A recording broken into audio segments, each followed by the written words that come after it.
The smell hit me first: garlic butter, aged wine, and something darker underneath, like expensive cigars and secrets.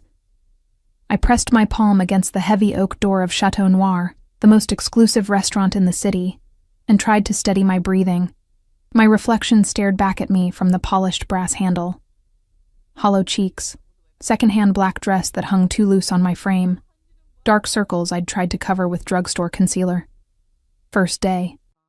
I needed this job more than I needed air. Inside, crystal chandeliers scattered light across white tablecloths like stars. The carpet beneath my worn shoes was so thick I almost stumbled.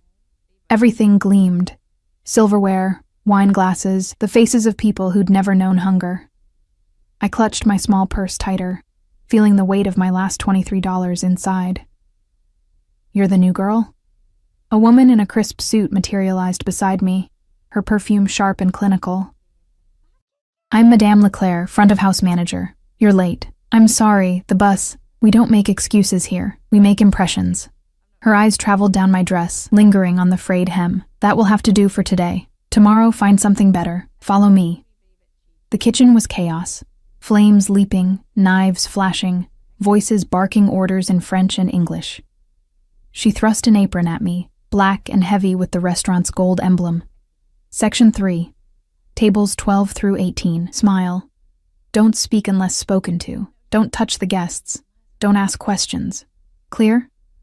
I nodded, tying the apron with trembling fingers. "And one more thing." Her voice dropped, eyes narrowing. "Whatever you see, whoever you see, you forget the moment you leave. Understood?" Something cold slithered down my spine. "Yes, ma'am." The evening began as a blur of orders I struggled to memorize, wine names I couldn't pronounce, and sidelong glances from the other servers who'd already marked me as temporary. My feet ached within an hour.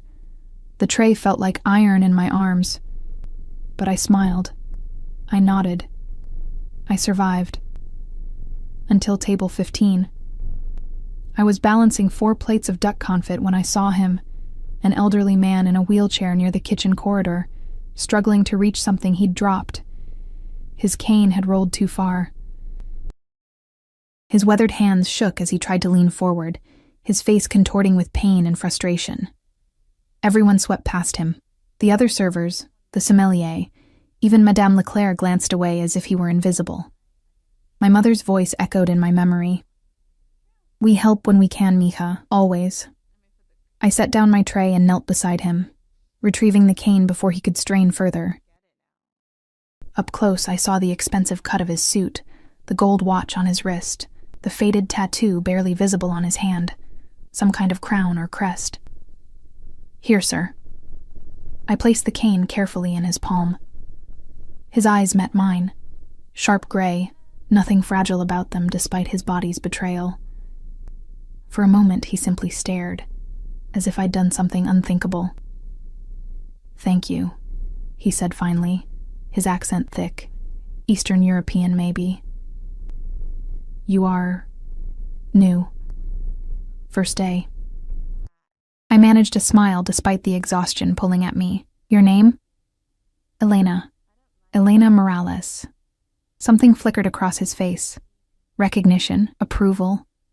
Before I could decipher it, a shadow fell over us. I looked up and forgot how to breathe. The man standing there was a study in controlled violence, tall, broad-shouldered beneath a charcoal suit that probably cost more than my entire year's rent. Black hair swept back, jawline sharp enough to cut, and eyes. God, those eyes. Dark as midnight, and twice as dangerous. 2 men flanked him, earpieces visible, hands resting near their jackets in a way that made my skin prickle, but it was the air around him that truly terrified me. Power radiated from him like heat from asphalt in summer. Everyone in the corridor seemed to shrink back without actually moving. "Papa." His voice was low, smooth, with an edge that suggested it could slice through steel. His gaze hadn't left me. "Is there a problem?" "No problem, Dante." The elderly man's tone held surprising warmth. "This young lady helped me. Everyone else." He waved dismissively. "Dante." Even the name felt dangerous in my mouth. "Did she?" It wasn't a question. Those dark eyes traveled over me. My cheap dress, my worn shoes, my trembling hands, cataloging everything with predatory precision. And you are? Elena Morales, sir. I'm a waitress here. I'm sorry if I overstepped. You didn't. The elderly man, his father apparently, smiled. She has manners, Dante, unlike the others here. Manners can be taught. Loyalty cannot. Dante's words seemed directed at me, but his eyes flicked to his security detail. One of them stepped forward, murmuring something I couldn't hear. Whatever it was made Dante's jaw tighten. We're late. Papa, your medication. I'm fine. But the elderly man's hand trembled again, and I saw it. The slight grimace of pain he tried to hide. Without thinking, I moved to his wheelchair. The private dining room is quieter. Less strain. If you'd like, I could... No. Dante's voice cracked like a whip. I froze. No one touches my father except authorized personnel. Heat flooded my face. I apologize. I only wanted... What you want is irrelevant. He stepped closer, and I caught his scent. Sandalwood, whiskey, and something metallic I couldn't place. Gunpowder, maybe. Return to your station. Now.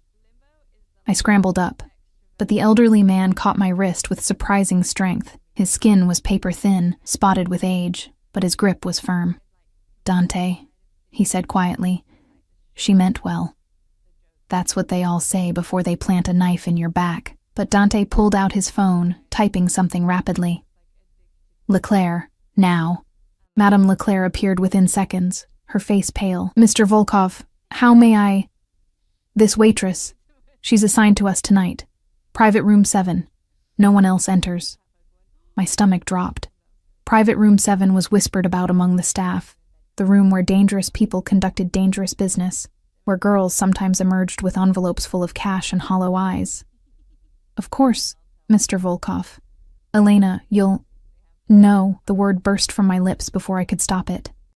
3 sets of eyes turned to me. I mean, I'm new. I don't know the protocols. Surely someone more experienced. I didn't ask for your opinion. Dante's voice dropped to something darker, something that made my knees weak. You involved yourself with my father.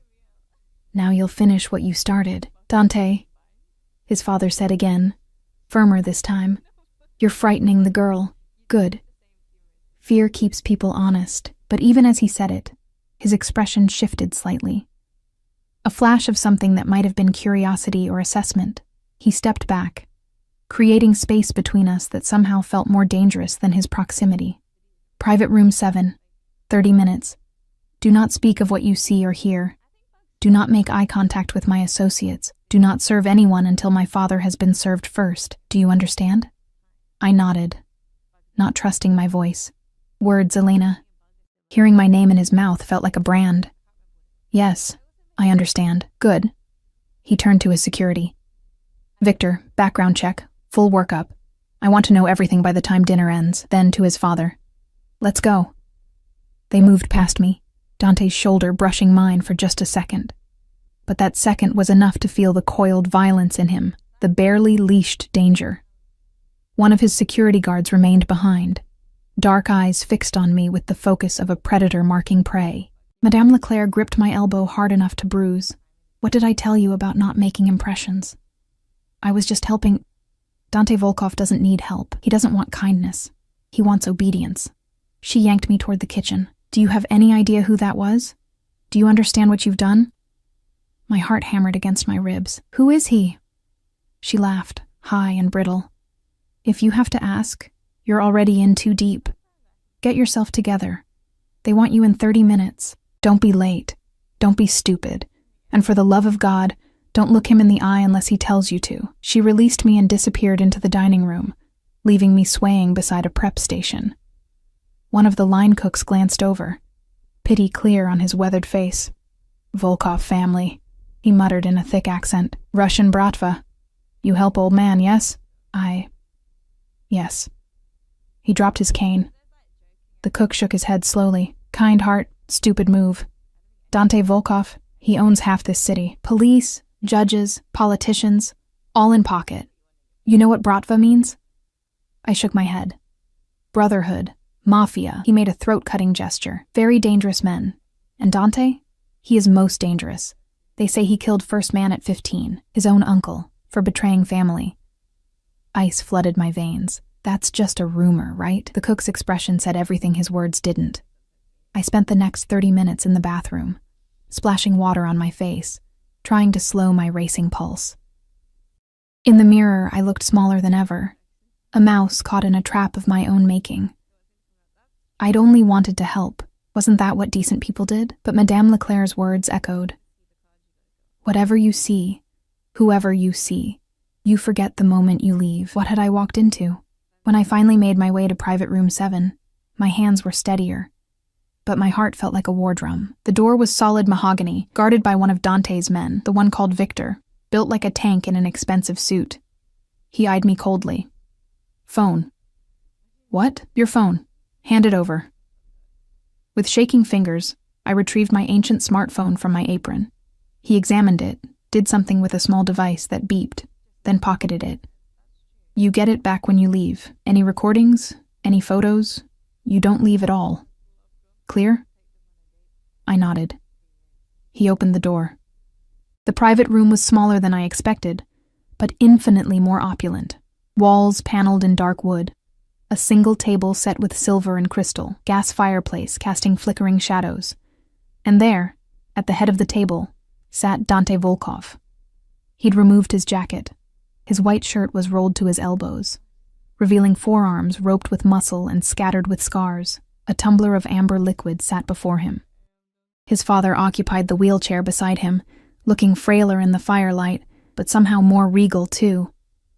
4 other men sat around the table, older, harder, faces carved from granite and violence. Every single one of them turned to look at me as I entered. The door closed behind me with a soft click that sounded like a gunshot. Come here. Dante's command left no room for refusal. I approached on legs that barely held me, stopping a respectful distance from the table. Up close, I could see the details the corridor had hidden.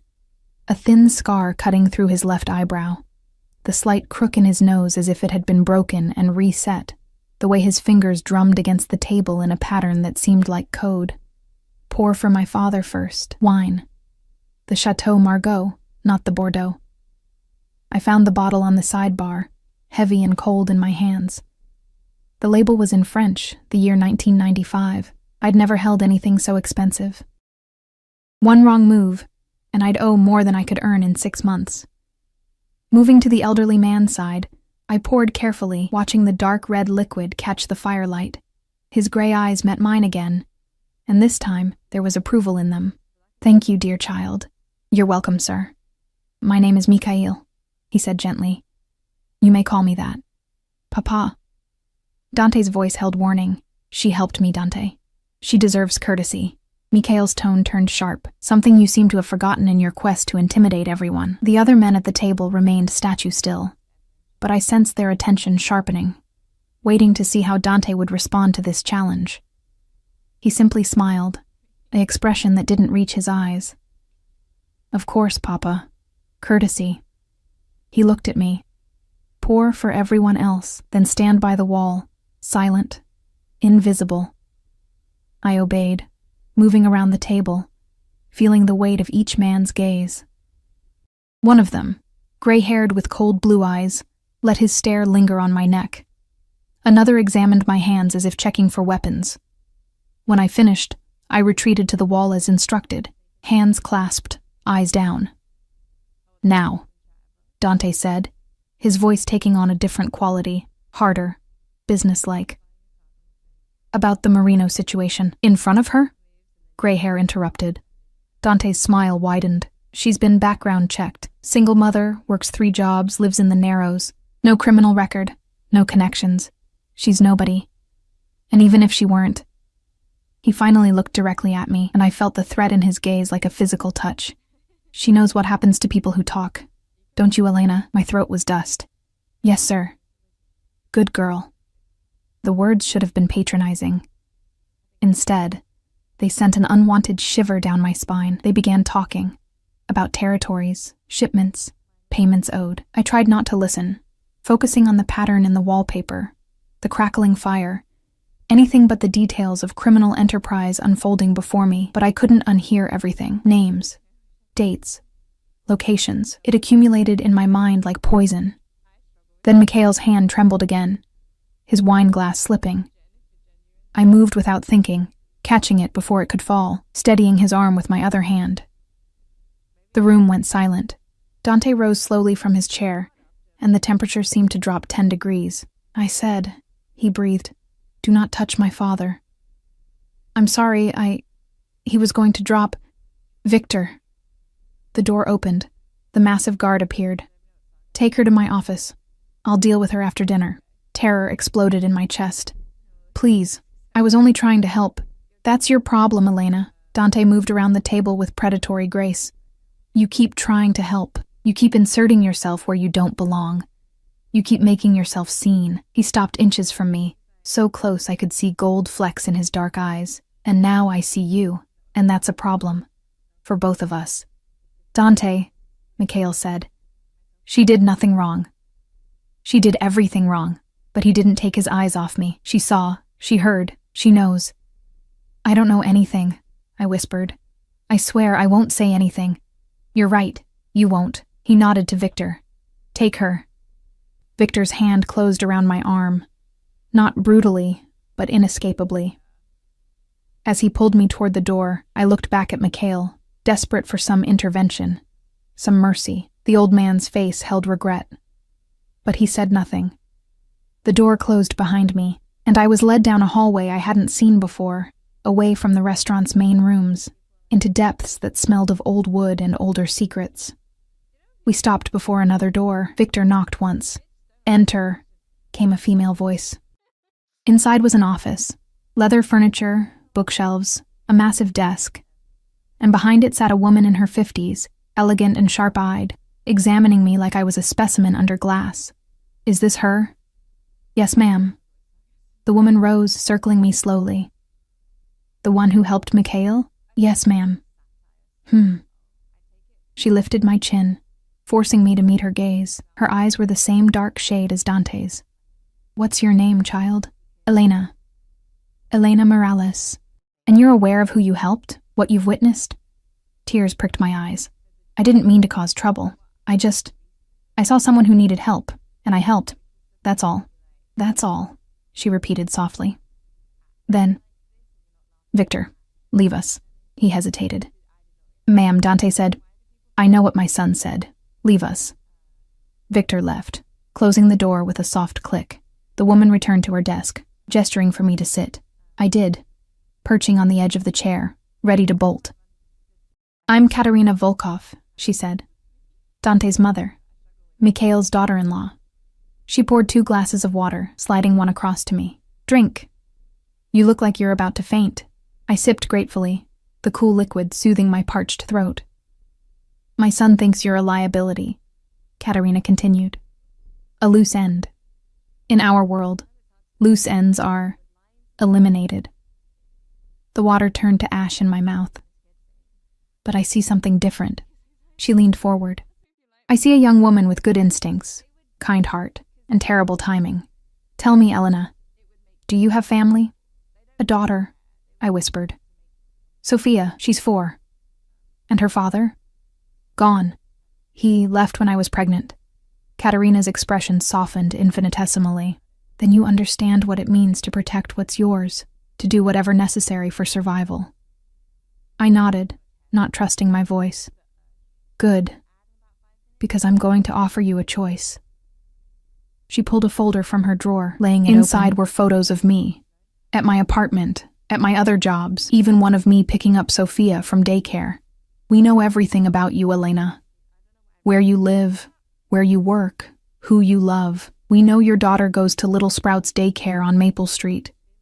We know you're 3 months behind on rent. We know you eat once a day so Sophia can eat 3 times. Horror crawled up my spine. How? That's what we do. We know people. We control people. We protect our own and destroy our enemies." She closed the folder. "The question is, which are you going to be?" "I don't understand.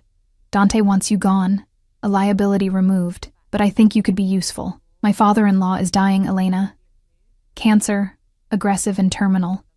He has perhaps 6 months. In that time, he'll need care, companionship. Someone who sees him as a man, not a weapon or a weakness. You want me to, what? Take care of him? I want you to give him dignity in his final months. And in exchange, I'll protect you. I'll protect Sophia. I'll make sure Dante doesn't see you as a threat. It was a trap. It had to be. But what choice did I have? And if I refuse, Katerina's smile was sad, then I can't guarantee what my son will do. He's protective, paranoid. He sees enemies everywhere. And you, sweet girl, put your hands on his father, twice. The weight of it crushed down on me. I thought of Sophia's laugh, her tiny hands in mine, the way she said mama when I tucked her in at night. If I do this, I said slowly, you'll keep us safe? Both of us? You have my word. And your son? Will he hurt me? Not if you do exactly as you're told. Not if you prove trustworthy. Not if you become family. The last word hung in the air like a promise and a threat. I took a shuddering breath. Okay, I'll do it. Katerina smiled, genuinely this time. Smart girl. Victor will take you home tonight. Tomorrow you'll receive instructions. Your life as you knew it is over. Welcome to the Volkov family, Elena. As I left the office, escorted back through the labyrinth of hallways, I caught a glimpse through a window, Dante, standing in the private dining room, drink in hand, staring into the fire. He turned, as if sensing my gaze, and our eyes met through the glass. In that moment, I understood with crushing clarity. I hadn't saved anyone tonight. I'd stepped into a cage, and Dante Volkov held the only key. The black SUV idled outside my apartment building like a predator waiting in shadows. Victor stood beside it, arms crossed, scanning the street with eyes that missed nothing. At 3 a.m, the Narrows was a symphony of urban decay, sirens wailing in the distance, a couple arguing in Spanish 2 floors up, the rattle of the freight train that passed every hour like clockwork. I'd never felt more exposed climbing those stairs to my 4th floor walk-up, knowing he watched every step. Inside, Mrs. Chen from next door was asleep on my sagging couch, her small frame curled under the blanket I'd left. Sophia lay in our shared bed, thumb in mouth, dark curls splayed across the pillow. She looked so small, so perfect, so utterly breakable. I paid Mrs. Chen with the last of my cash, thanked her in whispers, and locked the door behind her. Then I stood in the center of my tiny apartment, peeling paint, water-stained ceiling, secondhand furniture that groaned with age, and tried to process what had happened. I'd made a deal with the devil's mother to save us from the devil himself. Sleep was impossible. I sat by the window, watching the SUV until dawn painted the sky gray, then pink, then the dirty yellow of city morning. Only when Sophia stirred did I move, plastering on a smile that felt like broken glass. Mama! She launched herself at me, all warmth and trust. You smell different. I did.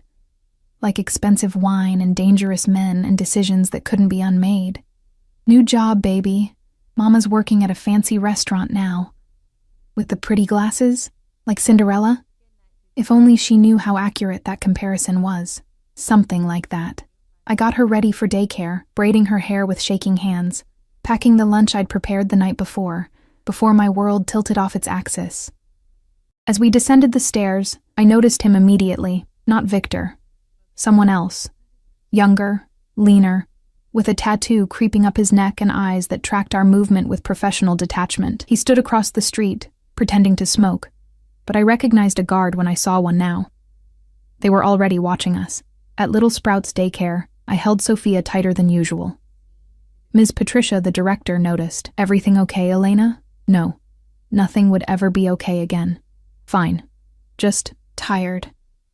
I kissed Sophia's forehead, breathing in her baby shampoo scent, memorizing the feel of her arms around my neck. When I finally let go, she skipped toward the play area without looking back. So trusting. So innocent. Keep her that way. I prayed to whoever might be listening, please. My phone buzzed as I left. Unknown number.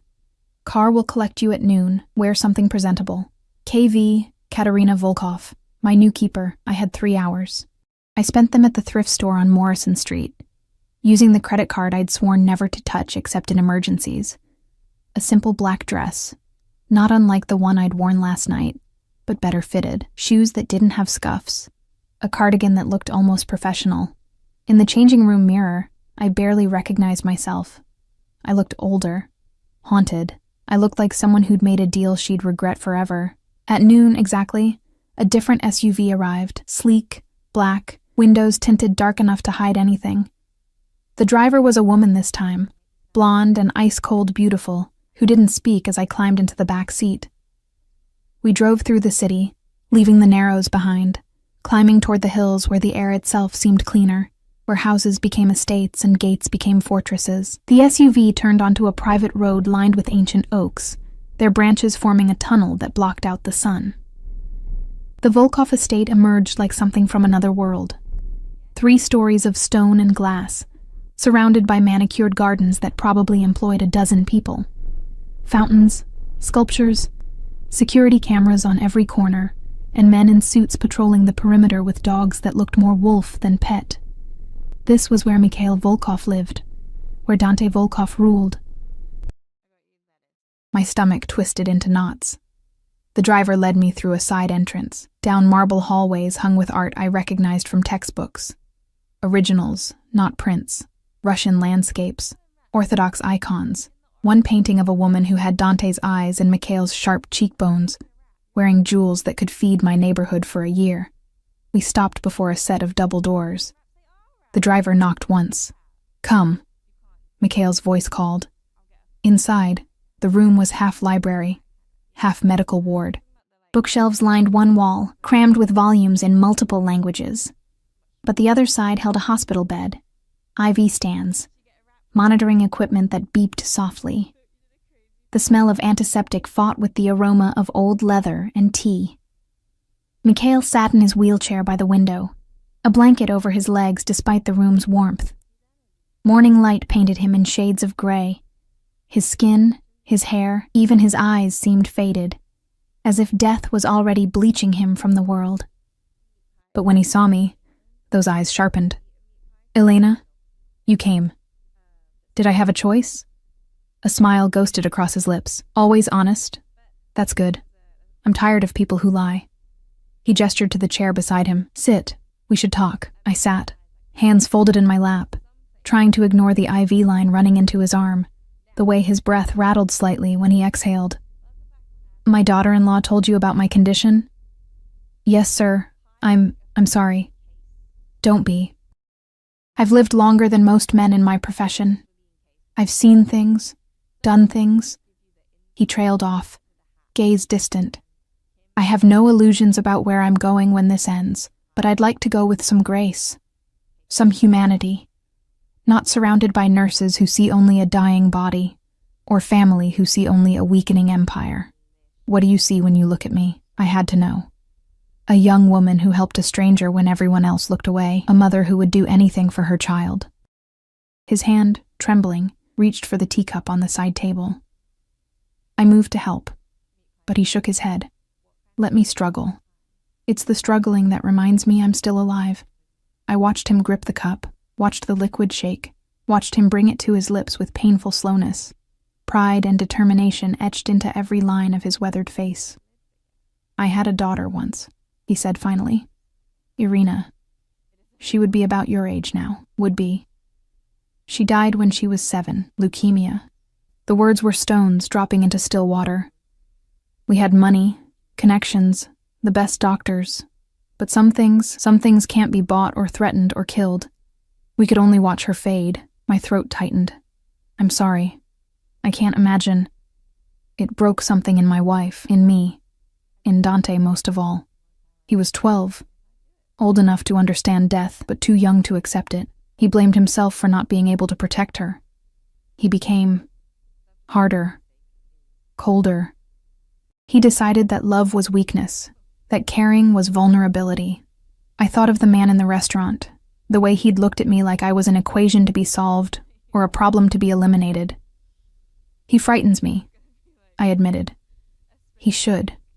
He's frightening." Mikhail set down his cup. "But he's also my son. And beneath all that ice, there's still a boy who loved his sister so much he tried to give her his own bone marrow. They weren't a match. His voice cracked. He spent 20 years trying to be hard enough that nothing can hurt him again. Why are you telling me this? Because you'll see him often. He comes every day, sometimes twice a day, to check on me. And he won't trust you. He'll test you, push you, try to find a reason to send you away, or worse. Mikhail's gray eyes held mine. But if you can be patient, if you can show him that kindness isn't weakness, that caring isn't betrayal, maybe you can remind him he's still human. I'm not a therapist. I'm barely surviving myself. Exactly. You're real. Everyone else in his life wants something from him. Power, money, protection. What do you want, Elena? The answer came immediately, instinctively. To keep my daughter safe. Then we want the same thing. Because if anything happens to you while you're under our protection, Dante will see it as his failure. And he doesn't fail. Mikhail reached out, his cold fingers touching my hand. Help me die well, Elena. Help my son remember how to live. That's all I ask. Before I could respond, the doors burst open. Dante strode in, and the room's temperature plummeted. He'd been running, or fighting. His shirt was torn at the shoulder, knuckles bloodied, a fresh cut above his eyebrow that he hadn't bothered to clean. His eyes were wild, dangerous, searching the room until they landed on his father. Papa. Relief flooded his face for a microsecond before the mask slammed back into place. Then he saw me. What is she doing here? Katerina hired her to help with my care. Absolutely not. Dante's voice could have cut diamonds. She's a security risk. She heard too much last night. She heard business talk, nothing specific, nothing she could prove or use. Mikhail's tone turned sharp, and she saved me from humiliation twice. That earns consideration. It earns suspicion. Dante moved closer, towering over me, blood from his knuckles dripping onto the white carpet. Stand up. I stood on legs that barely held me. He circled me slowly, deliberately invading my space, his breath hot against my neck.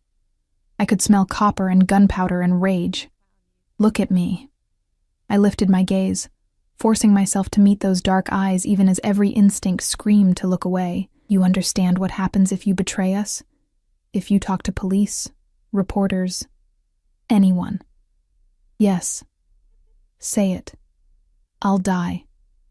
The words tasted like ash, and so will my daughter. Something flickered in his expression. Surprise, maybe? Or respect for my bluntness. Good. At least you're not stupid. He turned to his father. She's searched every time she enters and leaves. Victor watches her 24/7. Any suspicious behavior, any contact with wrong people, and she disappears. Clear? Crystal. Mikhail's sarcasm was acid.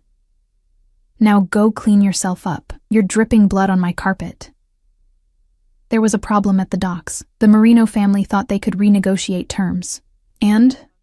Dante's smile was all teeth and violence. They won't be renegotiating anything ever again. My stomach churned. This was the man I was supposed to help humanize? This killer in expensive clothes who spoke about murder like it was a business meeting? Elena? Mikhail's voice pulled me back. Would you mind getting me some water? Kitchen is down the hall, third door on the right. I fled gratefully, my hands shaking as I walked the opulent corridor. The kitchen was massive. Restaurant-grade appliances, marble countertops, a refrigerator the size of my entire apartment. A woman in a gray uniform looked up from chopping vegetables. You're the new girl? The one for Mr. Mikhail? Yes, I need water for him. She pointed to a cabinet. Filtered water, room temperature. He can't handle cold anymore. Her eyes softened. You seem nice. Word of advice? Stay invisible around Mr. Dante. He's in a mood today. What happened? Someone tried to kill him last night. Car bomb in the restaurant parking lot. Didn't go off, but... She shrugged. He doesn't like people trying to kill him. Makes him tetchy. A car bomb.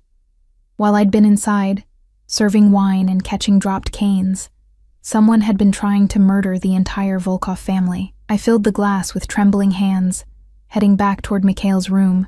As I approached, voices drifted through the partially open door. Can't trust her, Papa. She appears out of nowhere, helps you twice in one night, and now Mother wants to bring her into the house? It's too convenient. Or it's fate. Mikhail sounded tired. Not everything is a conspiracy, Dante.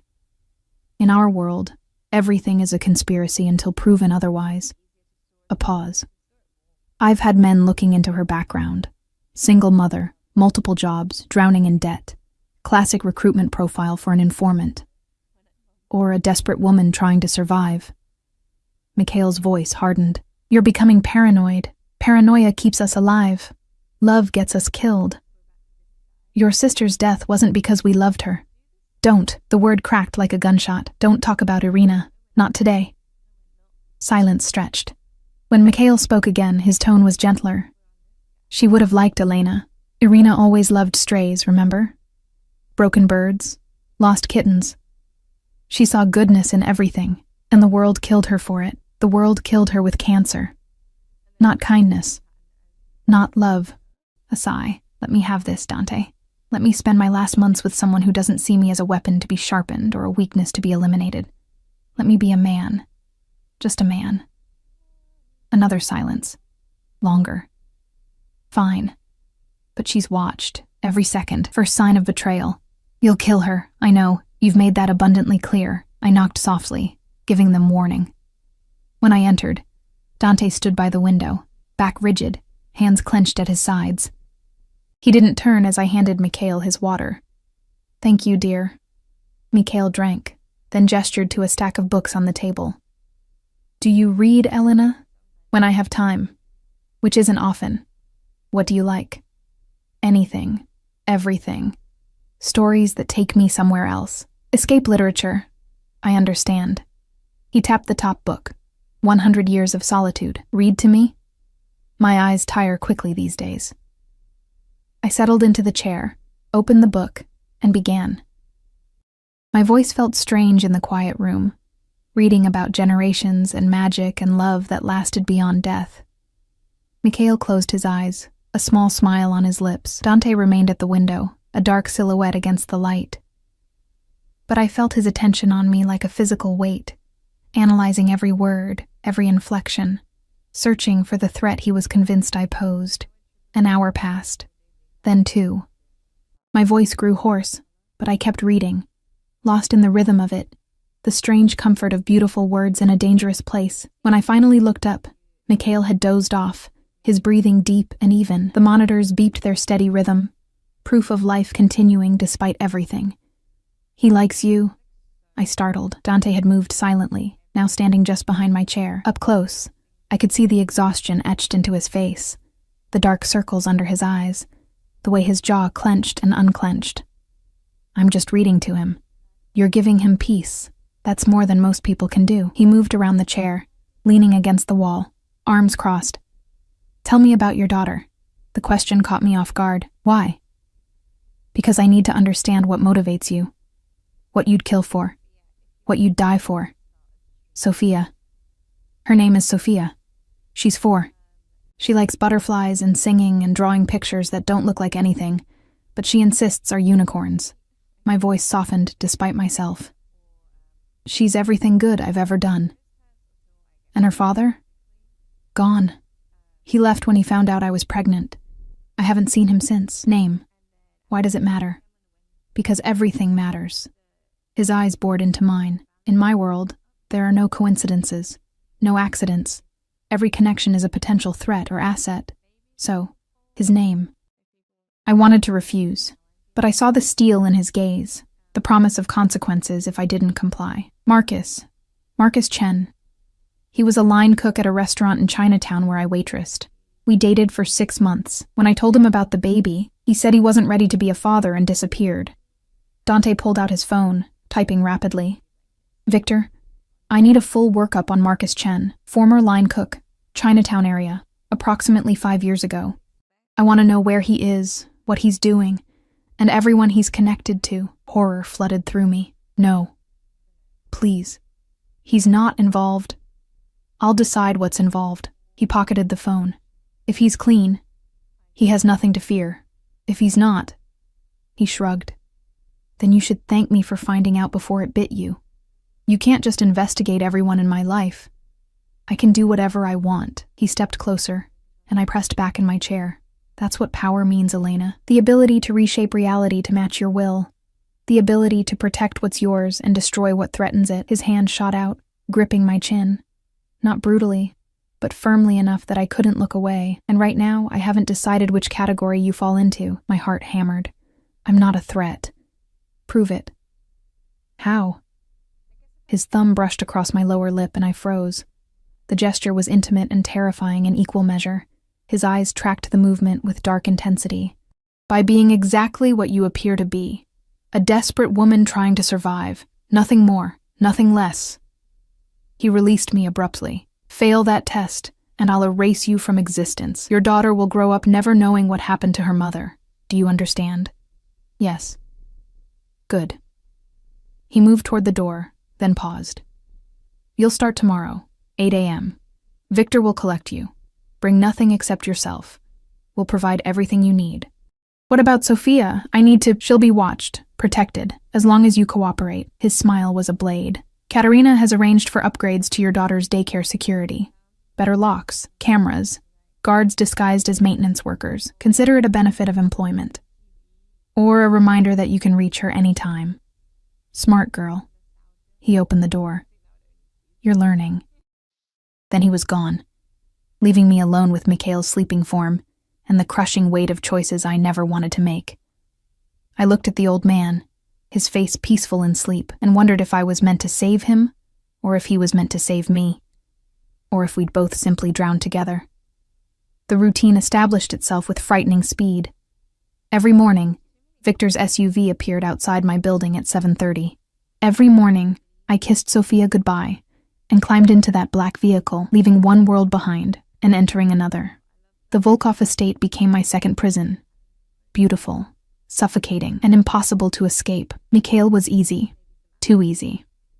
He joked while I helped him with physical therapy, told stories of his youth in Moscow while I prepared his medications, and listened with genuine interest when I talked about Sophia's latest adventures at daycare. He treated me like a granddaughter, not an employee, not a liability. It was Dante who made every day feel like walking on broken glass. He appeared without warning, during breakfast, during Mikhail's afternoon rest, during the quiet evening hours when I read aloud. He'd stand in doorways or sit in corners, silent and watchful. His presence a constant reminder that I was being evaluated, judged, measured against some impossible standard. Sometimes he'd interrupt with questions that felt like interrogations. What did my father eat today? Oatmeal, chicken broth, applesauce. He couldn't keep down the sandwich. Did he take his pain medication? Yes. At 2 p.m., he fought it. But I convinced him. How? I told him Sophia draws pictures for brave people, and only brave people take their medicine. A pause. Then, manipulative. Effective. His eyes would narrow, searching for the trap, the angle, the threat. But he'd find nothing, because there was nothing. I was exactly what I appeared to be. A woman trying to survive, to protect her daughter, to give a dying man some comfort. 2 weeks passed, then 3. The autumn air turned sharp, and leaves carpeted the estate grounds in gold and crimson. Mikhail grew weaker, sleeping more, eating less, his body betraying him in increments. And Dante grew more present. He started joining us for lunch, sitting across the table, eating in silence while I fed his father soup or cut his food into manageable pieces. He watched every interaction with hawk-like intensity, as if waiting for me to slip, to reveal myself as the spy or assassin or whatever he'd convinced himself I must be. But he also started talking. Small things at first. Comments about the weather. Questions about what I was reading to Mikhail. Once, he even asked about Sophia. She's good with colors, you said. I looked up from adjusting Mikhail's pillows, surprised. Yes. She sees patterns everywhere. Says the sky isn't just blue. It's blue and purple and silver all mixed together. Artist's eye. Maybe. Or maybe she just sees more than the rest of us. Something shifted in his expression. Brief, almost vulnerable. My sister was like that. She'd spend hours drawing the same flower from different angles, trying to capture something she said she could feel but not see. It was the first time he'd mentioned Irina without being prompted. Mikhail, pretending to sleep, smiled slightly. "Do you still have her drawings?" I asked softly. "Every single one. In my office. In frames." He stood abruptly, as if regretting the confession. "Papa needs rest. You're dismissed until dinner." I learned to recognize his moods by subtle signs. The set of his shoulders when violence simmered beneath his skin, the way his jaw clenched when business went wrong. The slight softening around his eyes when he looked at his father and thought no one noticed. He was a man at war with himself, and I was caught in the crossfire. One afternoon, everything changed. I was in the library, searching for a new book to read to Mikhail, when I heard raised voices down the hall. Dante's voice, sharp with fury. Another man, defensive and desperate. "Told you to wait for my signal. There wasn't time. The Kozlov Bratva was moving on the shipment. So you started a war without authorization?" A crash. Glass breaking. "You killed 3 of their men in broad daylight. They were stealing from us. They were testing us." Another crash. Closer. "Now Alexei Kozlov will demand blood for blood, and I'll have to give him yours to prevent a full-scale war." Silence. Heavy. Suffocating. "Please, Dante. I have a family. Should have thought of that before you acted like a fucking amateur." Footsteps. "Victor. Take him to the South Warehouse. I'll deal with him after I talk to Papa." The door to the library burst open. Dante strode in. Stopped when he saw me. His face a mask of barely controlled rage. Blood spattered his white shirt. Not his own, I didn't think. "Out." I moved toward the door, but he blocked my path. "Wait." He ran a hand through his hair, and I saw it trembling slightly. "My father. How is he today?" "Weak. The new medication is hard on him." "Is he in pain?" "Some, but he won't admit it. You know how he is." Dante's laugh was bitter. "Stubborn old man." He moved to the window, staring out at the gardens. "He's dying. Actually dying. And there's nothing I can do about it." The vulnerability in his voice startled me.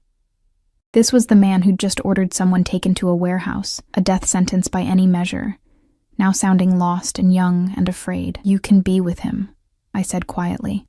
"That's something. Is it? Or am I just watching him fade while the empire he built crumbles because I can't hold it together without him?" He turned, and for the first time, I saw past the armor. Everyone thinks I'm strong, ruthless, unbreakable. But I'm terrified, Elena. Every single day I'm terrified I'll fail him, that I'll lose control, that everything we've built will collapse the moment he takes his last breath. I should have stayed silent, should have remembered my place. Instead, I spoke the truth. "Then maybe you need to stop trying to be strong enough for everyone and just be his son, while you still can." Dante stared at me, something raw and dangerous swirling in his eyes. He crossed the distance between us in 3 strides, and suddenly I was backed against the bookshelf, his hands braced on either side of my head, caging me in. "You don't know anything about my life, about the choices I've had to make, the things I've done. You're right. I don't." My voice shook, but I held his gaze. "But I know what it's like to be so scared of losing someone that you forget to actually be with them. I know what it's like to build walls so high that no one can hurt you, but no one can reach you either." His breath came faster, closer. I could see flecks of gold in his dark eyes, smell whiskey and danger, and something else I couldn't name. "You think you understand me? I think you want someone to." The words hung between us, electric and terrifying. For a moment, one infinite, impossible moment, I thought he might kiss me, or kill me. The line between seemed razor thin. Then Mikhail's voice drifted from down the hall, calling for water. Dante jerked back as if burned. "Go. Tend to my father." I fled, my heart racing, my skin tingling where his breath had touched it. Behind me, I heard something shatter against the wall. A book or a bottle, violence seeking release. That night, I couldn't sleep. I lay in bed, replaying the scene, trying to understand what had happened. Dante was dangerous, criminal. He'd threatened my daughter. Yet for that one moment, I'd seen something human beneath the monster. Something broken that recognized the broken parts of me. My phone buzzed. Unknown number. Can't sleep either. D. I stared at the message, fingers hovering over the keyboard. Every instinct screamed to ignore it, to maintain distance, to remember who he was and what he could do. Instead, I typed, "Your father asked about Irina today. He said you used to read to her." 3 dots appeared, disappeared, appeared again, every night, until the hospital. Then I read to an empty room. What was her favorite story? The Little Prince. She said she was the rose, and I was the pilot who'd never leave her. But you did. She died. That's the ultimate abandonment. I closed my eyes, imagining a 12-year-old Dante sitting vigil beside a sister who wouldn't wake up, building walls brick by brick around his heart until nothing could reach him. You didn't abandon her. You loved her. There's a difference. No response. I thought maybe I'd overstepped, crossed some invisible line. Then, my office. Tomorrow, 10 a.m. Come alone. I shouldn't have gone. Every survival instinct I possessed screamed it was a trap, a test, something that would end with me in a shallow grave. But I went anyway. Dante's office was on the top floor of the East Wing, a room I'd been forbidden to enter. Victor stopped me at the door, searched me thoroughly despite my protests, then knocked once. Enter. The office was masculine, powerful, and surprisingly personal. Dark wood, leather furniture, floor-to-ceiling windows overlooking the estate. But the walls were covered in drawings, children's drawings in frames, flowers, animals, a family of stick figures holding hands, Irina's drawings. Dante stood by the window, still wearing yesterday's clothes, looking like he hadn't slept. A bottle of vodka sat on his desk, half empty. You came. You commanded. I obeyed. Isn't that how this works? A slight smile. Sit. I chose the chair furthest from him, hyper-aware of the closed door, the isolation, the fact that no one would hear me scream if... I'm not going to hurt you. He poured 2 glasses of vodka, sliding one across the desk. Drink. You look like you need it. It's 10 in the morning. In Russia, that's afternoon. He downed his own glass in one swallow. I brought you here because I need to tell you something. And I need you to listen without running. Dread curled in my stomach. Okay. He pulled out a folder. The same one Katerina had shown me weeks ago, but thicker now. He opened it, spreading photos across the desk. Me at the market. Me picking up Sophia. Me talking to Mrs. Chen, and then others. Marcus Chen, older now, standing outside a restaurant. Marcus Chen talking to men I didn't recognize. Marcus Chen accepting an envelope. Your daughter's father isn't just a deadbeat. Dante's voice was flat, clinical. He's an informant, FBI, has been for 3 years. The world tilted. What? The restaurant where he works is a front for the Kozlov Bratva. He fed them information about my family's operations, probably before you even met. The timing of your relationship, your pregnancy, it wasn't coincidence. No, that's not. He left me. He wanted nothing to do with us, because his handlers told him to distance himself. Dante's eyes held pity I didn't want. Elena, you were a mark. A way to get close to service industry workers in our territories. When you got pregnant, you became a liability to his cover. So he disappeared. I couldn't breathe. The room spun. Everything I'd believed about Marcus, about our relationship, about Sophia's origins. Lies. All lies.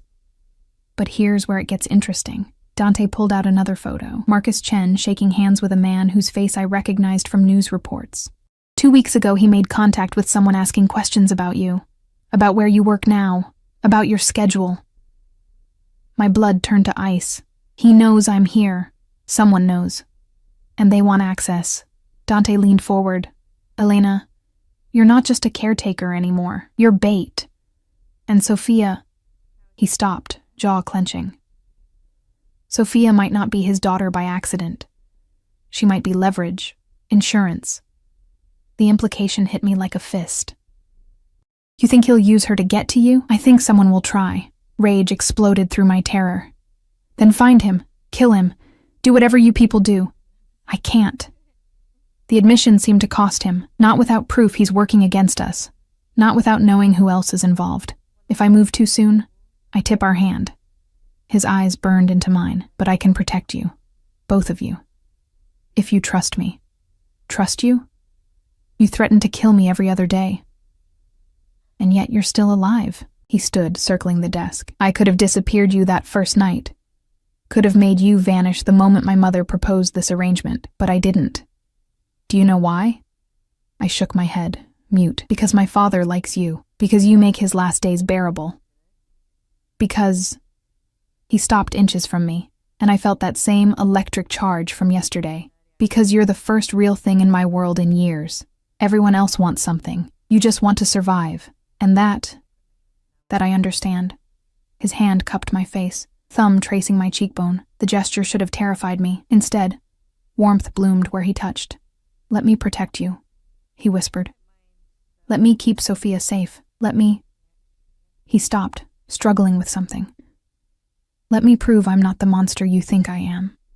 Why do you care what I think? I don't know. The confession seemed ripped from him. But I do. The decision to move us into the estate wasn't presented as a choice. That afternoon, while I sat in Mikhail's room reading, Katerina appeared with 2 security personnel and a matter-of-fact expression that brooked no argument. Pack what matters from your apartment. Everything else will be replaced. You and Sophia move in tonight. My hands trembled on the book. That's not necessary. It's completely necessary. She sat across from me, her tone businesslike but not unkind. Marcus Chen was spotted in your neighborhood yesterday, watching your building. We can't protect you adequately from a distance. The fear I'd been suppressing since Dante's revelation crashed over me. Sophia. I need to get Sophia. Already handled. Victor collected her from daycare 20 minutes ago. She's in the kitchen with our cook, Maria, decorating cookies. Katerina's smile was thin. Welcome to the family, Elena, officially this time. Within hours, my entire life was dismantled and reconstructed within the Volkov fortress.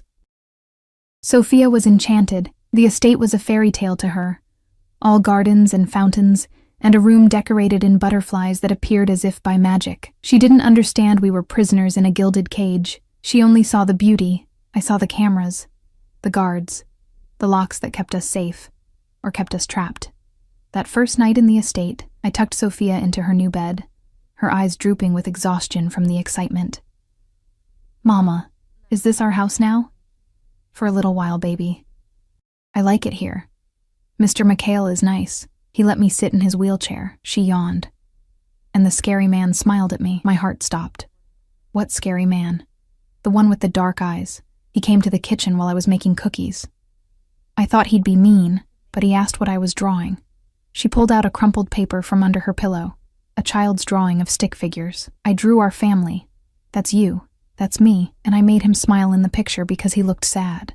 I stared at the drawing. Sophia had added a tall figure beside our 2 forms, standing protectively between us, and scribbled dark shapes that might have been monsters or threats. She'd drawn Dante into our family. Baby, that man, he's not...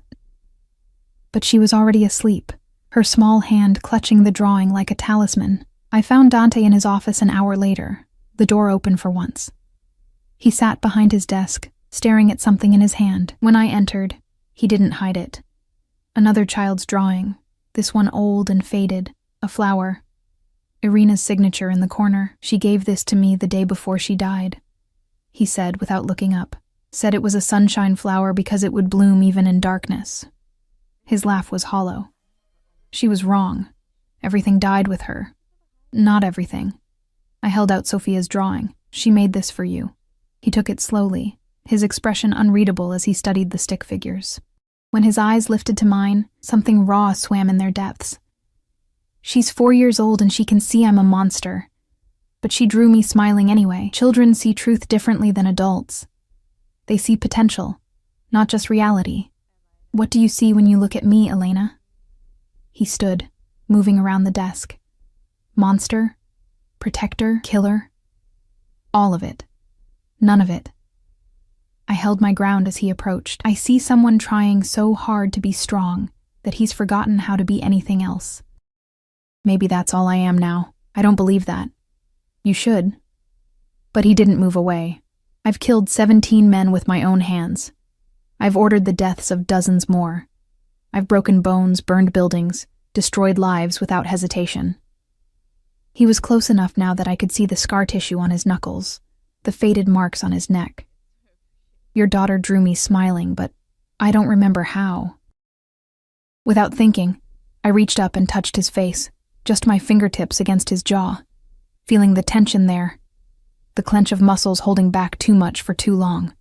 Then maybe it's time to remember. His hand caught my wrist, but not to push me away. His grip was firm, possessive, his thumb finding my pulse point and pressing there as if counting each beat. You're playing a dangerous game. I'm not playing anything. I'm trying to survive. We both are. Survival. He pulled me closer, eliminating the space between us. Is that what this is? I don't know what this is. Neither do I. But it's going to destroy us both. Then his mouth was on mine, not gentle, not asking permission, claiming and consuming with desperate intensity. I should have pushed him away, should have remembered who he was, what he represented, the threat he posed to everything I loved. Instead, I kissed him back. It was fire and fury and 5 weeks of tension exploding into something neither of us could control. His hands tangled in my hair, mine gripped his shirt, and for one infinite moment, we weren't captor and captive, criminal and victim. We were just two broken people seeking something neither could name. When he finally pulled back, we were both breathing hard. His forehead pressed against mine, his eyes closed. This can't happen. I know. You're supposed to be safe from me. I know. But I can't. His voice cracked. I can't let you go. The confession hung between us, terrifying and true. Somewhere in the past 5 weeks, between the threats and the protection, the fear and the understanding, something had shifted, changed, become something dangerous. A knock shattered the moment. Victor's voice. Boss, we have a situation. Dante's mask slammed back into place instantly. He stepped back, adjusting his shirt, his face once again the controlled violence I'd first encountered. Report. Victor entered, glanced at me once, then focused on Dante. Chen made contact. He wants to meet. Says he has information about Sophia's paternity that you'll want to hear. My blood froze. What does that mean? Dante's expression went arctic. It means he's making his move. Victor set up the meeting. Neutral territory. Full security detail. Then to me, you're staying here. With Sophia. Under guard. If this is about my daughter, it's about leverage. It's about him trying to use Sophia to get what he wants, and I won't let that happen. He moved to a cabinet, pulled out a handgun, checked the magazine with practiced efficiency. Whatever he says, whatever claims he makes, Sophia is under my protection now. Do you understand? She's my daughter, and I'm the man keeping her alive. His eyes burned. Trust me, Elena. For once, just trust me. He left with Victor, leaving me alone in his office surrounded by Irina's drawings and the ghost of a kiss that changed everything. I returned to Sophia's room and watched her sleep, my mind racing. What information could Marcus possibly have? What was he planning? And why now, after 5 years of silence? The hours crawled past. Midnight came and went. I dozed in the chair beside Sophia's bed, jerking awake at every sound, every shadow. At 3 a.m., footsteps in the hall. The door opened. Dante stood there, blood on his shirt, fresh this time. His face a mask of barely contained rage. Is she... I started. Safe. You're both safe. He moved to the bed, looking down at Sophia with an expression that made my heart ache. But there's something you need to know. We went to his office. He poured 2 drinks, downed his, then faced me. Marcus Chen isn't FBI. He's Kozlov Bratva. Deep cover. Has been for 6 years. The revelation should have shocked me. Instead, pieces clicked into place. The pregnancy was deliberate. The Kozlovs needed leverage against someone in our organization. When they discovered you worked in restaurants we frequented, you became a target. Get you pregnant, establish paternity, then use the child as blackmail when the time was right. Nausea rolled through me, but he left. He never tried to contact us. Because the target died before they could implement their plan, so you became irrelevant. Until now. Dante's jaw clenched. until you became relevant to me. The weight of it crushed down. Sophia was never his daughter. This was always a con. DNA test confirms it. He's not her biological father. He just positioned himself to claim paternity if needed. Relief and horror warred within me. Then who does it matter? Dante's voice softened. She's yours. That's all that matters. But Elena... He hesitated. Chen made threats tonight about Sophia, about what the Kozlov family would do if I didn't back off certain territories. What did you do? His silence was answer enough. Dante, what did you do? What I had to. His eyes met mine, unflinching. He'll never threaten her again. Neither will anyone connected to him. I should have been horrified, should have seen only the monster. Instead, I saw a man who'd killed to protect my daughter without hesitation. Thank you, I whispered. Don't thank me. I did it as much for me as for you. Because somewhere in the last 5 weeks, you and Sophia stopped being liabilities and became... He stopped, struggling. I don't have a word for what you are. Neither do I. We stood in the space between what was and what could never be. The weight of impossible choices pressing down. My father is dying, Dante said finally. When he's gone, things will change. There will be challenges to my authority. Moves against the family. Blood in the streets. I need to know... His hand cupped my face again, that gesture becoming familiar, becoming something I craved. I need to know if you'll stay, if you'll let me protect you, if you'll... be yours? The words escaped before I could stop them. Yes. Raw. Honest. Terrifying. Be mine. Both of you. Not as prisoners. Not as liabilities. As family. It was insane. Impossible. Everything I'd been taught to fear and avoid. This man was a killer. A criminal. Someone who should have repulsed me. But he'd also protected us, avenged threats against Sophia, shown me glimpses of the boy who loved his sister enough to break himself when she died. I don't know if I can be what you need. You already are. His thumb traced my lips, the gesture achingly gentle. You made my father smile. You made me remember I'm human. You drew Sophia's picture and put me in your family. His voice cracked. No one's done that in 20 years. Dante, I'm not asking for love. I'm asking for a chance to prove I can be more than a monster.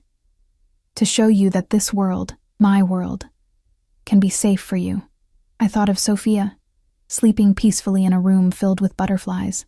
I thought of Mikhail, finding comfort in his final days. I thought of the past 5 weeks, the way danger had become familiar, the way Dante's presence had shifted from threat to something else. Okay, I breathed. Okay. His kiss this time was different, slower, deeper, a claiming and a promise. When he pulled back, his forehead against mine, I felt the tremor in his hands. Mine, he whispered. You're mine now. And I protect what's mine. I know. No going back. I know. Outside, dawn began breaking over the estate. A new day. A new life. A choice made in darkness that would have to survive the light.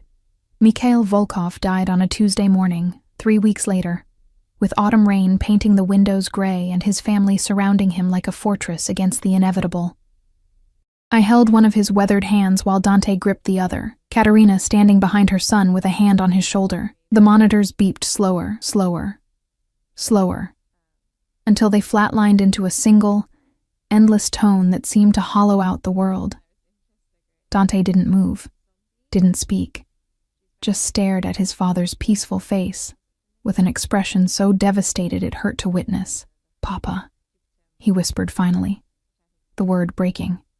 Don't leave me. But Mikhail was already gone. Whatever made him vital and alive extinguished like a candle in wind. I'd seen death before, my own mother, wasting away in a county hospital, but this felt different, heavier, more final. Because I'd grown to love the old man despite everything, despite the danger and the violence and the world he represented. He'd been kind to me, patient with Sophia. He'd seen me as human when everyone else saw me as a pawn. Katerina moved first, crossing herself in the orthodox manner, murmuring prayers in Russian. Then she touched Dante's shoulder. Let him go, Sin. He's at peace now. Peace. Dante's laugh was shattered glass. He'll never have peace. Not after everything he did, everything we are. Then we carry that burden for him. She kissed the top of his head, a gesture so maternal it made my throat tight. Come. There are arrangements to make. People to notify. Dante stood slowly, mechanically, his hand sliding from his father's. He looked at me with eyes that were empty. Shut down, the humanity I'd seen these past weeks buried under layers of ice. Take Sophia to her room. Lock the door. Don't come out until I send for you. Dante, do it. Now. His voice was arctic. Everything changes today, and I need to know you're safe while I handle what comes next. I wanted to argue, to reach for him, to offer comfort. But Victor appeared in the doorway with 3 other guards, their faces grim, and I understood. The patriarch was dead. Now came the vultures. I found Sophia in the library with Maria, the cook who'd become her unofficial nanny. My daughter was drawing, always drawing, her tongue poking out in concentration. Mama! She held up her picture. Look, I made Mr. McHale with angel wings. Tears burned my eyes. It's beautiful, baby. Is he still sick? How did you explain death to a 4-year-old? How did you make sense of something that made no sense? Mr. McHale went to be with the angels, sweetheart. He's not sick anymore. Her little face crumpled. But I didn't say goodbye. He knew you loved him. That's the same thing. She crawled into my lap, and I held her while she cried, rocking her like I had when she was an infant, whispering promises I had no right to make about everything being okay. That night, the estate transformed into something darker. Black cars arrived in processions, men in expensive suits gathering like crows. Russian, Italian, Irish. I recognized the accents even if I didn't understand the words. They came to pay respects, but also to measure, to assess, to see if Dante Volkov was strong enough to hold his father's empire without the old man's wisdom tempering his violence. I watched from Sophia's window as they arrived, each one greeted by Dante with cold formality. He'd changed clothes, a black suit that made him look carved from shadow, his hair slicked back, every inch the ruthless king his father had raised him to be. The boy who'd kissed me in his office had vanished. The monster had returned. 2 days passed. The funeral was orthodox, elaborate, filled with incense and prayers I didn't understand. Sophia and I watched from a private balcony, away from the crowds, away from the politics and power plays happening below. I saw Dante standing rigid beside the casket, his mother on one side, his captains on the other. He didn't cry, didn't flinch, just stood like a marble statue while they lowered his father into the ground. When it was over, the guests returned to the estate for the traditional wake. I kept Sophia in our wing, away from the drinking and the deals being made over Mikhail's memory. Near midnight, a knock. Victor stood outside, his face carefully neutral. Boss wants to see you. Private study. Come alone. My heart hammered. Sophia. Maria will stay with her. Boss's orders. I followed him through corridors emptied of guests, past guards posted at intervals, into the heart of the estate where I'd been only once before. Dante's private study, the room where he conducted his most dangerous business. He stood at the window, a drink in hand, still wearing the funeral suit. He didn't turn when I entered. Close the door. I obeyed, my pulse racing. Do you know what happens now? His voice was flat, emotionless. Now that my father's gone, your enemies will test you. My enemies will try to destroy me. Starting with the Kozlov Bratva. He finally turned, and I barely recognized him. His face was a mask of cold calculation. All the warmth I'd glimpsed these past weeks buried so deep it might never resurface. Alexei Kozlov made his move tonight. Offered me a deal. Surrender half our territory, or he'll wage war that will leave this city drowning in blood. Horror crawled up my spine. What did you tell him? I told him to go to hell. A bitter smile. Which means war. Which means Sophia and you are in more danger than ever. Then we'll leave. We'll disappear. You think you can hide from the Bratva? From men who've been hunting for decades? He crossed to me, gripping my shoulders. There's no running, Elena. There's only surviving. And the only way you survive is under my protection. So we're prisoners again. You were never prisoners. You were protected. There's a difference. His hand slid up to cut my face, and for a moment, I saw the crack in his armor. But now that protection comes with a price. What price? Marriage. The word hit like a physical blow. What? Alexei Kozlov respects nothing except strength and tradition. If you're my woman, you're a target. But if you're my wife, his eyes burned into mine, your family, untouchable by the old codes. And Sophia becomes my legitimate daughter, protected by name and blood. You can't be serious. I've never been more serious. His thumb traced my jaw. I'm not asking for love, Elena. I'm asking for survival. Marry me. And I swear on my father's grave that no one will ever hurt you or Sophia again. And if I refuse? His expression hardened. Then I'll put you both in protective custody in a safe house with armed guards until the war is over. Which could take months, years, and Sophia will grow up in a cage, watching the world through bulletproof glass. It wasn't a choice. It had never been a choice. You're forcing me. I'm protecting you the only way I know how. His voice dropped. I told you weeks ago, I protect what's mine, and you're mine, Elena. You became mine the moment you helped my father. The moment you let me kiss you, the moment you drew me into your family. This is insane. This is our world, and you're already in it. This just makes it official. I thought of Sophia, her innocent drawings and butterfly room and belief that monsters could smile if you showed them how. I thought of Mikhail's final words to me the day before he died. Take care of my son. He needs you more than he knows. I thought of Dante, the broken boy beneath the killer's mask, the man who'd murdered to protect my daughter without hesitation. And I thought of my mother's voice. We survive, Mija, whatever it takes. Okay, I whispered. I'll marry you. Something flickered in his eyes. Relief, triumph, or maybe just exhaustion. Tomorrow. Private ceremony. Just family and witnesses. Tomorrow. That's necessary. Every day you're not officially mine is a day you're vulnerable. He pulled me against him, his arms wrapping around me like chains and comfort in equal measure. I know this isn't the fairy tale you wanted. I know I'm not the man you deserve, but I swear to you, I will keep you safe, both of you. Even if it costs me everything. Why? My voice broke. Why do we matter so much to you? Because you see me. He breathed against my hair. Really see me. Not the monster everyone fears or the king they obey. You see the man I could have been, the man I'm trying to be. And Sophia. His voice cracked. Sophia drew me smiling. Like I was someone worth loving. No one's looked at me like that since Irina died. I pulled back to look at him, seeing the truth written in every harsh line of his face. This man who'd killed and threatened and destroyed. He was also terrified. Terrified of losing what little humanity he had left. Terrified of failing another person he cared about. I can't promise to love you, I said honestly. Not yet. Maybe not ever. I'm not asking for love. I'm asking for a chance. His forehead pressed against mine. Give me a chance to be more than what I am. Okay, a chance. He kissed me then. Not with desperate passion, but with something deeper, darker, more permanent. A claiming, a vow. A promise sealed in blood and necessity. When he pulled back, his eyes had hardened again. Victor will guard your rooms tonight. Tomorrow wear white. Katerina has a dress prepared. After the ceremony, we'll announce the marriage to the families. Some will object. Most will accept. Anyone who doesn't... His smile was all teeth. Will learn why you don't challenge a Volkov. That night, I lay awake in my bed. Soon to be our bed. Staring at the ceiling. Trying to process the surreal reality.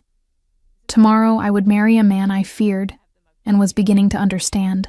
A man who killed without remorse, but protected with absolute devotion. A man who was teaching me that monsters could choose to be human if someone believed in them enough. Sophia stirred in her bed across the room. Mama?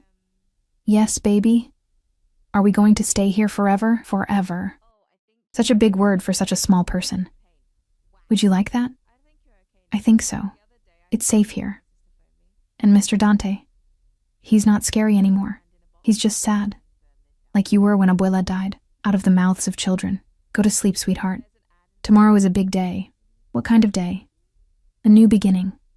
The wedding happened at dawn in the estate's private chapel, with Katerina and Victor as witnesses and a priest who'd been on the Volkov payroll for decades. I wore a simple white dress that fit perfectly, my hair loose around my shoulders, no veil to hide behind. Dante wore black, as always, his face unreadable as I walked down the short aisle alone. No father to give me away, no guests to celebrate, just the two of us, making vows that were equal parts truth and necessity. Do you, Elena Morales, take this man?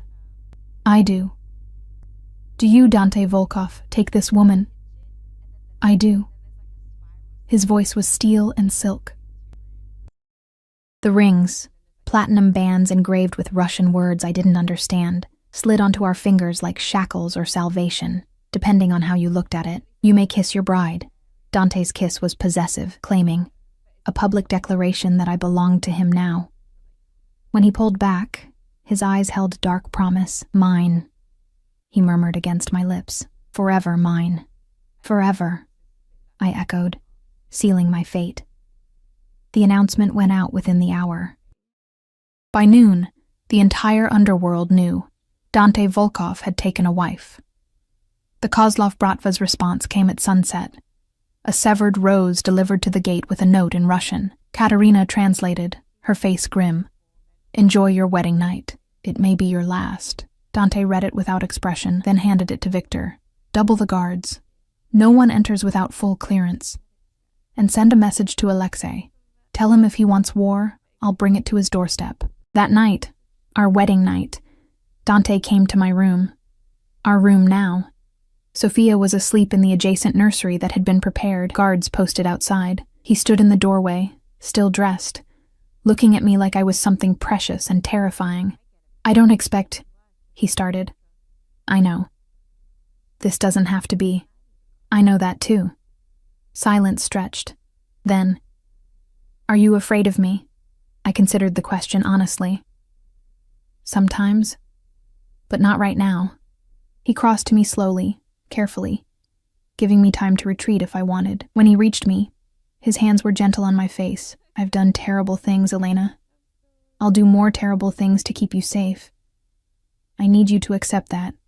I accept who you are. I married you, didn't I? You married a necessity, maybe at first.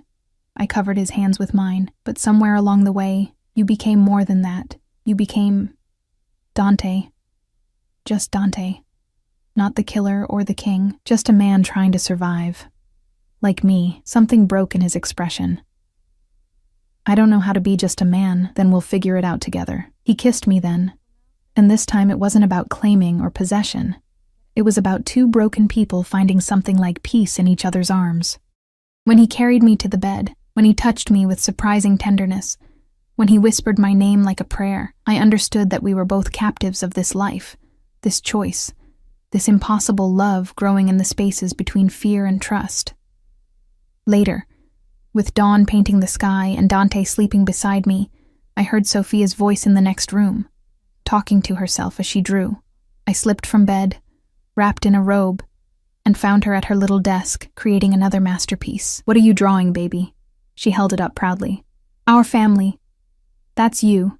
That's me. And that's Papa Dante. Papa Dante. She'd claimed him as father without ceremony or legality, with the simple faith of a child who saw goodness where adults saw only danger. I knelt beside her. Is that what you want? For him to be your papa? He protects us. He makes you smile when you think I'm not looking. And he lets me sit on his shoulders when we walk in the garden. She added a son to her drawing. Papas protect their families. That's what he does. When I returned to bed, Dante was awake, staring at the ceiling. Sophia calls you Papa, I said softly. His jaw clenched. I heard. Does that bother you? It terrifies me. He turned to look at me, vulnerability naked on his face. What if I fail her? What if I can't be what she needs? You already are. You just have to keep choosing to be. He pulled me against him, his arms tight, his face buried in my hair. I never wanted this. A family. The risk of losing someone again. But now that I have it, his voice broke. I'll burn the world before I let anything hurt you, either of you. I know, that doesn't frighten you. Everything about you frightens me. But I'm staying anyway. His laugh was soft, disbelieving. You're either the bravest woman I've ever met, or the most foolish. Maybe both. We lay there as dawn fully broke, two people who'd found each other in the darkest circumstances, building something fragile and fierce out of necessity and choice. The war with the Kozlov Bratva lasted 6 months. There was blood, as Dante had promised. Violence. Loss. But through it all, he kept us safe. Sophia and I hidden behind walls of steel and loyalty, protected by men who'd die before they let harm reach us. When it finally ended, when Alexei Kozlov was found dead in his mansion, a message written in blood above his body, Dante came home covered in that blood, exhausted and victorious and still so broken. I cleaned him without questions, drew him a bath, held him while he shook with reaction to everything he'd done, everything he'd become. "It's over," I whispered. "You won." Did I? His eyes were haunted. Or did I just become my father? Your father protected his family, so did you. That's not a sin, isn't it? I took his face in my hands, making him look at me. You are a killer. You are ruthless. You are dangerous. But you are also the man who reads Sophia bedtime stories, who makes sure I eat when I forget, who keeps his father's drawings on every wall to remember how to be human. You are all of it, Dante. Light and dark. Monster and man. And I choose all of it. Why? The word was anguished. Why would you choose this? Choose me? Because you chose us. When you could have killed me that first night, you chose protection instead. When you could have sent us away, you chose to keep us close. When you could have stayed a monster, you chose to try being something more. I kissed him softly. You gave Sophia a father. You gave me safety. You gave yourself a family. That's not nothing. He kissed me then with desperation and devotion, pulling me into his lap, his hands tangling in my hair. "I love you." He breathed against my mouth. "God help me, I love you. Both of you." "I know." And I did. I'd known for weeks, seen it in every protective gesture, every soft look at Sophia, every time he fought his nature to be gentle with us. "Say it back, please."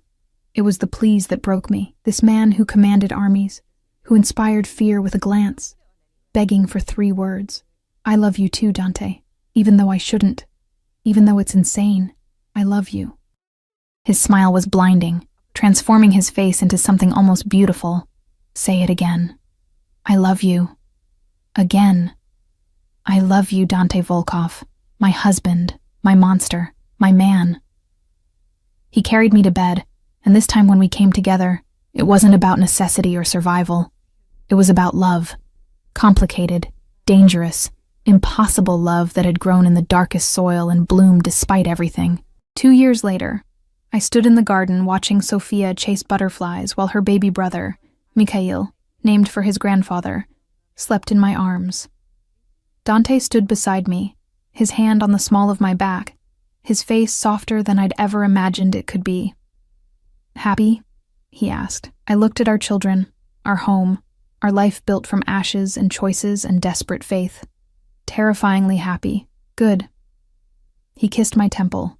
"Because you're stuck with me now, Mrs. Volkov. No escape." "Who says I want to escape?" His smile was real now, not the weapon he showed the world, but the genuine article. Earned through time and trust and love that shouldn't have been possible. "I was a monster," he said quietly. "You made me human again. You were always human. You just forgot for a while."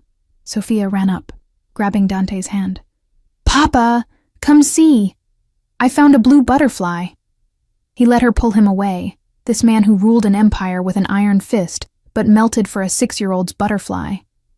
And I understood that we'd all saved each other. I'd saved Mikhail by giving him dignity in death. Mikhail had saved me by bringing me into this family, and Dante and I had saved each other by choosing, every single day, to be more than our circumstances demanded. The first day at work, I'd saved a disabled man, unaware he was the Mafia boss's father. I'd also saved myself by stepping into a world I didn't understand, and finding, against all odds, a home, a family, a love fierce enough to survive anything. Even a monster learning to smile.